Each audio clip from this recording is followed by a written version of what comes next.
Do the Lakers now have a better idea of where they can trade Russell Westbrook? Well, it's honestly a bit more complicated than that, because on the surface, it would seem that there are only a few teams that would trade for Westbrook and still be considered a good deal. The other thing you need to consider, though, is that of wanting to trade for Westbrook in the first place. The man has the ability to do great on the court, no doubt, but he has his own baggage that can't be ignored. Plus, again, the trade has to be right, which is why one team might have just bowed out of the rankings for the deal itself. Number 6, one in, one out. The Los Angeles Lakers are having a stressful offseason with putting the final touches on a roster around LeBron James and Anthony Davis. The Lakers haven't had much room to acquire top-tier talent and have had to make do with rotational players that will have a big role in LA. The Lakers can alleviate some of their roster depth issues by moving off Russell Westbrook and acquiring 2 or 3 rotational players from teams that would be willing to part with players for picks and Westbrook's contract. Jovan Bua, who also reports on the Lakers for The Athletic, spoke with Michael Scotto of Hoops Hype about the Westbrook trade situation. Bua let Scotto and everyone else know that only the Indiana Pacers and the Utah Jazz would be possible suitors for Westbrook. However, Bua believes the Pacers may not be as interested anymore after the Lakers already dished young prospect Talen Horton-Tucker to Utah. As far as Westbrook's trade market, I've heard Indiana and Utah are the 2 most likely destinations. I think Utah is, from what I've been told, more likely than Indiana. There are several permutations there with Indiana where it could be Miles Turner and Buddy Hield together, or one of the 2. The Lakers are in a less than ideal situation with both interested teams holding them for ransom to get both picks. Utah is a more natural trade partner considering they will love to get off multiple contracts of contending players for 2 Laker picks that should have high value with the age of their current stars. No matter how you slice it, the Lakers will only get 2 players while dealing with the Pacers. They are better off getting more of Utah's competitive core, especially with THT not being available in a Laker trade to Indiana to boost the value.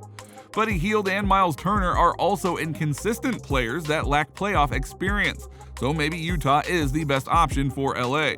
Then again, now that they have gotten their Donovan Mitchell trade done, maybe they aren't in the market for what the Lakers have now. It's all up in the air, quite frankly, but there are other teams that might go for him.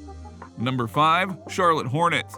Los Angeles Lakers receive Gordon Hayward and Mason Plumlee. Charlotte Hornets receive Russell Westbrook, 2027 first-round pick, unprotected, 2023 second-round pick. Hayward just hasn't been able to stay healthy since arriving in Charlotte, playing in 44 and 49 games in each of his 2 seasons. He is still owed $61.6 million over the next 2 years, and swapping Hayward and Plumlee for Westbrook would open up an additional $31.5 million in cap space next offseason, while LaMelo Ball is still on his rookie deal. Plumlee is on an expiring contract and almost certainly won't be re-signed after the Hornets selected centers Mark Williams and Kai Jones in the first round each of the past 2 drafts. Hayward is a perfect fit on the wing for the Lakers as he can play on or off the ball and be a secondary playmaker next to LeBron James. He has also made 40.2% of his three-pointers the past 2 seasons. The injury concerns are real, which is why the Lakers only sacrifice one of their future firsts here. With 2 years left on his contract, Los Angeles should be able to shed his salary next season if necessary. Or if he's healthy, keep him around for whatever may come next.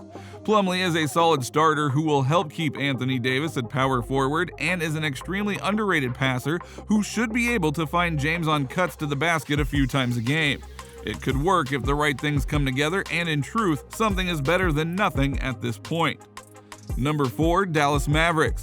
Los Angeles Lakers receive Tim Hardaway Jr., Davis Bertans, and Reggie Bullock. The Dallas Mavericks receive Russell Westbrook, Austin Reeves, 2027 and 2029 first-round picks, unprotected. The Mavericks, even after letting Jalen Brunson walk for nothing this offseason, are $14.6 million over the luxury tax line. Their bloated cap sheet is filled with role players who are being paid above their actual worth. Not to mention newly acquired big man Christian Wood, who will need a new contract next summer. Pair Dallas's tight financial situation and the loss of Brunson with teams like the Los Angeles Clippers and Denver Nuggets presumably getting back to full health, and the Mavs, the number 4 seed and conference finalists last season, could be in danger of slipping down the Western Conference standings. Losing Hardaway, Bertans, and Bullock may hurt the Mavs' chances at competing for a title in 2023, but it also opens up $45.4 million in cap space next summer, meaning Dallas would have room to sign a max-level free agent to pair with Doncic. The Mavs also pick up a future first as a trade ammo and get young player in Reeves to insert into the rotation to help make up for the loss of Hardaway. This is a nice influx of talent for the Lakers, which is what they need right now because age is their biggest enemy. They didn't care about that last year, and look where it got them. Number 3, New York Knicks. Los Angeles Lakers receive Julius Randle and Evan Fournier. The New York Knicks receive Russell Wesbrook, 2027 first-round pick, top 5, protected. According to NBA insider Marc J, the Knicks would explore scenarios to trade away Julius Randle if they can acquire Donovan Mitchell in a trade, with Westbrook's expiring deal looking like a prime option with which to do so. Moving Randle and Fournier for Westbrook would create $44.6 million in cap relief in 2023. If a trade indeed goes down for Mitchell, he would get a chance to recruit another star to New York to join a core with Barrett, Jalen Brunson, Mitchell Robinson, and others.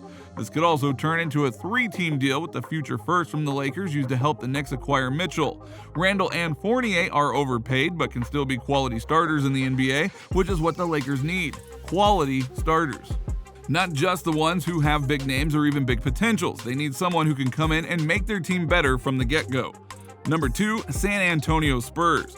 Los Angeles Lakers receive Doug McDermott, Josh Richardson. San Antonio Spurs receive Russell Westbrook, 2027 first-round pick, unprotected, 2023 second-round pick, 2025 second-round pick. Swapping Westbrook's expiring deal for McDermott's helps create $13.8 million of additional cap space next summer when the Spurs could become big-time buyers in free agency. Keldon Johnson's contract will be their only guaranteed salary of more than $5.8 million.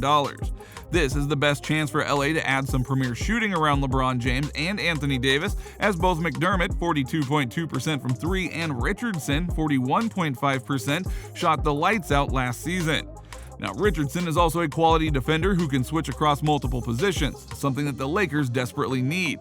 As an added bonus, the Lakers don't need to make the money match in this deal since the Spurs have cap space to absorb Westbrook's salary in this framework. The trade would immediately save Los Angeles $21.1 million, putting them $3.9 million below the luxury tax after paying $45.1 million in penalties last year. Sure, they'd be trading in their own conference, but the Lakers can't be picky anymore. Not after what happened last season. They need to make a move, and they need to do it now. Number 1, the failed experiment. Russell Westbrook was supposed to be the guy that helped LeBron James and Anthony Davis get their second title in LA without any asterisks involved. LeBron even personally wanted Westbrook on his squad. And as you can see, that didn't work, now did it? As such, the Lakers need to make a move for him so that they can get the squad they need to contend in a very loaded Western Conference. But can they do that? Your guess is as good as ours. So what do you think? What do you think of this look at Russell Westbrook and the new developments in the teams that might just want to go and get him for their squad? Do you think the Lakers will honestly be rid of Russell by the time the team is playing their first games of the regular season? Or will something only happen with him mid-season by the trade deadline? Let us know in the comments below, and we will see you next time on the channel.